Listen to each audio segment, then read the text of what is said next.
This one kind of snuck by. President Trump is rebuilding our military larger, stronger, and more lethal than ever. 1.5 trillion equals peace through strength. That's coming from Pete Hegseth. Listen to this.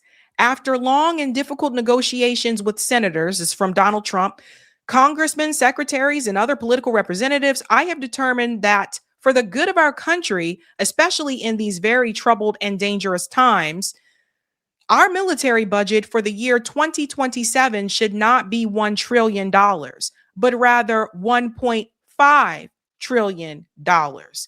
This will allow us to build the dream military that we have long been entitled to, and more importantly, that will keep us safe and secure, regardless of foe. If it weren't for the tremendous numbers being produced by the tariffs from other countries, many of which in the past have ripped off the US at levels never seen before, I would stay at the $1 trillion number. But because of the tariffs and the tremendous income that they bring, amounts being generated, that would have been unthinkable in the past. Just 1 year ago, during the sleepy Joe Biden administration, the worst president in history of our country, we are able to easily hit the 1.5 trillion mark. So Donald Trump has increased the military budget to 1.5 trillion. Now, I just told you guys a couple of days ago, we have just surpassed 800 billion. Now it's being increased. The budget is being increased to $1.5 trillion. Why would Donald Trump need to increase the budget or feel he needs to increase the military budget to that amount if he's trying to have peace? And let this be an alarm to everyone. I'm calling it now. Israel is going to attack Iran again. The U.S. is probably going to participate as well. They're going to need some oil during that time, which Iran will obviously not give. So that's where Venezuela comes in. So they'll be able to steal that oil from Venezuela, right? So Donald Trump, in my opinion, is trying to escalate us into another world war. Because if the U.S. and Israel attack Iran again, and they've already pretty much seized Venezuela for the most part, we'll get into that as well with this story. Where do you think that leaves Russia and China? This is really serious, and everybody should be talking about this right now. All the signs were kind of there because remember, Donald Trump renamed the Department of Defense to the Department of War and still sat up there and told his supporters that he's the peace president. I mean, this guy just dances in front of people's faces and they still believe that, they have their hopes of what he said he would be. And he's doing it right in front of their face. So that's where we're headed, ladies and gents. And look at this one. This is another warning sign. I have been informed by the Department of War that defense contractor Raytheon has been the least responsive to the needs of the Department of War, the slowest in increasing their volume, and the most aggressive spending on their shareholders rather than the needs and demands of the U.S. military. Raytheon seems to think this is the Biden administration, and this is business as usual. It's not. Either Raytheon steps up and starts investing in more upfront investment like plants and equipment, or they will no longer be doing business with the Department of War. Also, if Raytheon wants further business with the U.S. government, under no circumstances will they be allowed to do any additional stock buybacks where they have spent tens of billions of dollars until they are able to get their act together. Our country comes first, and they're going to have to learn the hard way. So you know what this means? This means that Donald Trump is basically telling Raytheon that they're not producing weapons fast enough. Again, if you are pursuing peace, why do you need to speed up the rate of weapon production? So they are getting ready for it. They are getting ready to attack Iran, possibly even escalate with Russia, China. We don't know. But we already see what just happened with Venezuela. So we know that they are going all in, folks. 1.5 trillion budget means that we are headed to a possible world war. And I do believe, and I believe this for a long time, that at some point there will be a World War III. And I'm willing to bet you 9 times out of 10, the aggressor will be the United States and Israel. They want chaos. Tucker Carlson said something about this recently as well. Everybody pay attention. That budget is not a joke. The president announced that he is hiking the Pentagon budget from 1 trillion to 1.5 trillion. Just announced that. Why? Well, it's hard to know without asking him. He'll explain. But big picture, obviously, that's the kind of budget that a country that anticipates a global or regional war has for its military. There's no other reason to do that. That's not a peacekeeping budget. That's a war budget, a big war budget. So I think it's fair to expect, and all the signs suggest, that we're going to have a big war soon. A big war soon. I think everyone expects that to happen. Hope it doesn't happen, but obviously we're moving in that direction, toward a world war. Sorry. So how do you position yourself for that? Well, you look at a map and you ask the most basic questions. What areas do I want to control? Where are the trade routes? Who's got the resources? The president announced. So does everybody see where we're headed towards? And this is why pay attention to how they've been cracking down on people who are anti-war. They're cracking down on people who are, and you're trying to crack down on people for being anti-Israel or being pro, Palestine. Like, they are trying to prepare for the next step. And all the pieces are starting to line up in the way that they would want them to. Again, going into Venezuela and getting Maduro so that we're going to take the resources. You'll see that in just a second. J.D. Vance actually admitted that just outright and in the open right here in a recent interview he had with Jesse Waters. They're going to take the resources. Absolutely. Thanks for having me. Taking out a dictator in Venezuela. How does that help the average American? Well, a few things, Jesse. First of all, what it means is we're going to be able to control the incredible natural resources of Venezuela, which is good for America in a few ways. Number one, it allows us to put leverage on our enemies. Number two, it makes sure that if Americans need high quality, low cost power, we're always going to have access to it. He said it allows us to put leverage on our enemies. Again, they're putting all the pieces out there. And by the way, if this doesn't happen before the end of Trump's presidency, I can guarantee you it'll happen going into a J.D. Vance presidency into 2028. But I'm willing to predict that something's going to happen before 2028. The warning sign there was the way that he complained that Raytheon isn't producing fast enough. That lets you know they're getting ready for something big, and they're getting ready for something big now. And if you are a parent and you have a child who is 18 or older and they are thinking about joining the military, please tell them do not join the military.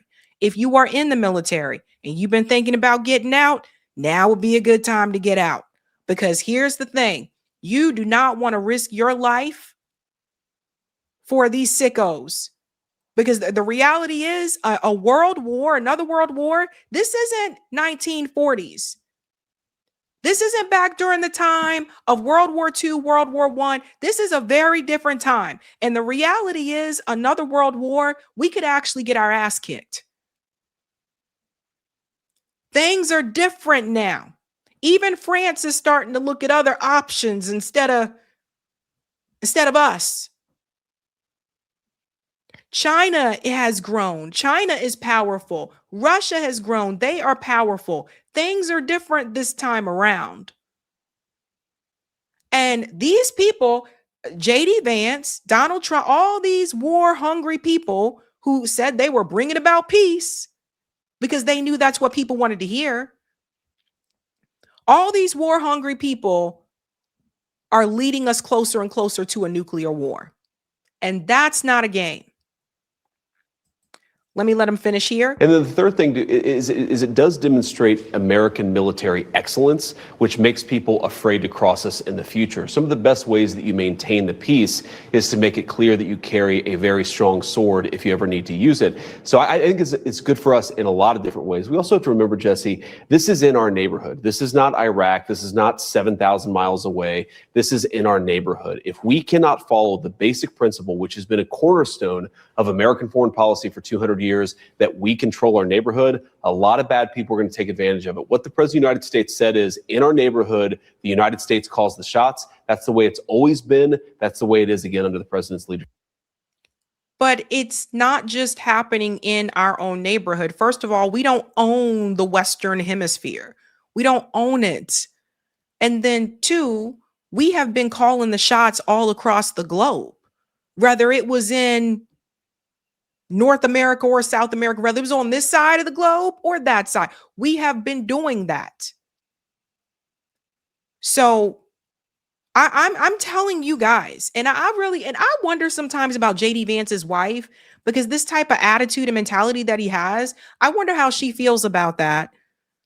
You know, considering her family is from India, how she feels about this worldwide like dominance that he has and Trump have. Like, they want to be the best and the biggest in the world, and they don't care who gets hurt in the way. I wonder how she feels about that.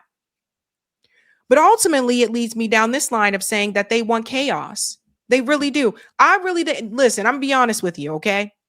Can we be honest? Okay. This presidency of Donald Trump is worse than his first. His first presidency was bad, but this one is insane. This guy is pushing us closer and closer to a nuclear war. And it's not even just a him thing. That's the other thing, is like, they're literally playing in your faces. And I feel like they want to just blow everything up so that whoever is left will just get in line and they'll have order. There is this belief by some that out of chaos will come order.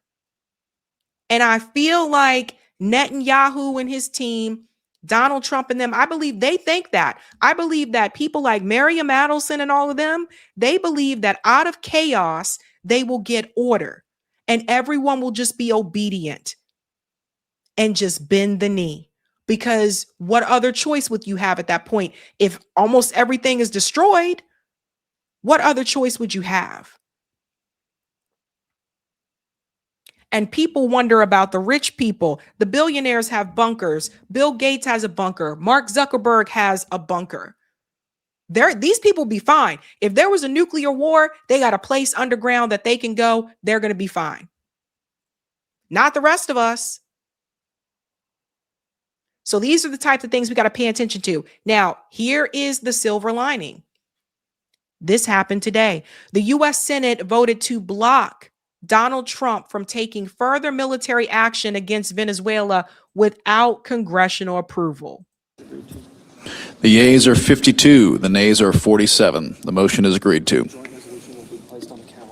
The joint resolution will be placed on the calendar.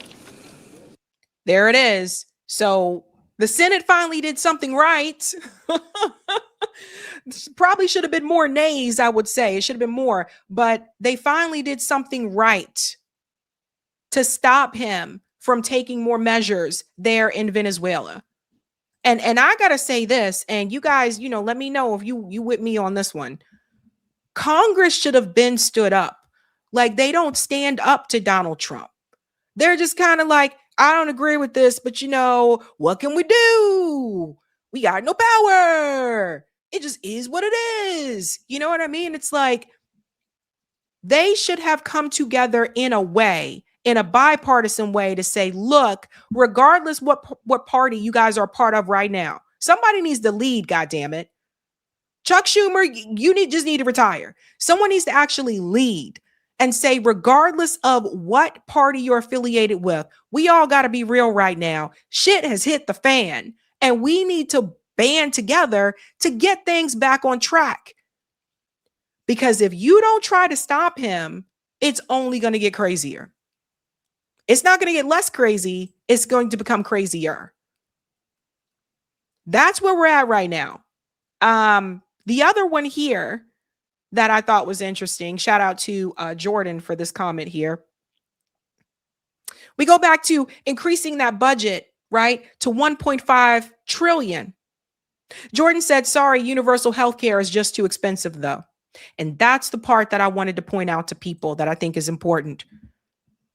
Whenever you ask, why can't we have health care for everybody? If you ask, why can't we all have paid family leave, which just should be a given, by the way, you'd think that'd be the norm. When you ask these questions, why we can't have these things, you know what the politicians usually come back with? How are you going to pay for it? Who's going to pay for that? That's going to increase taxes. But whenever they talk about increasing the defense budget, increasing military, you never hear those politicians ask, how are you going to pay for it?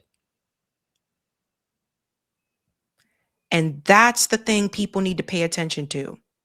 Now, they have managed to keep us divided by, pointing fingers and calling some people radical leftists, dirty commies, and all these types of things. But at the end of the day, they have been playing in our faces. They are noticing more and more that we're starting to agree on the affordability issue, which they don't like that. They're noticing we're starting to agree with the anti-war issue. They don't like that either. And they're going to try to put a stop to that. Why do you think you keep hearing Trump and JD Vance say radical leftists? It's the left. It's all them. Because as long as they can keep their supporters hating the left, we will never come together for any type of serious class coalition and target who it really is about, the people at the very top. That's what it's really about. But as long as they got you focusing on it's your neighbor, hell, your neighbor will probably save you before they do. These people ain't coming to save you. They're not coming for you. Not these politicians. So that's where all the money's going, folks. It's going to defense. It's going to the military. That's why you don't have health care for everyone in this country. It has nothing to do with, oh, that's socialism. Oh, that's communism. No, they just put the money in other places. Nobody is attacking the United States. We are not under attack. If anything, we're the ones attacking other countries. So there's no reason to increase that budget that way unless you're about to start some more shit. And there you go. So we all got to wake up. I think most of you that watch me or have already woken up, or you did at some point in time. If you're new watching, though, just keep in mind that we got to wake up. We got to wake up. And I think there are different ways to go about doing that. One, we got to build dual power. And if we're going to build dual power, that means, guess what? That means that you can't just build dual power with someone who agrees with you on every single little issue. You can't. That's not how that works. So pay attention to that budget, folks. Pay attention, guys. Follow the money. Follow the money. Hey, guys, this was a Sabby clip. If you like what you saw, hit that like button and subscribe.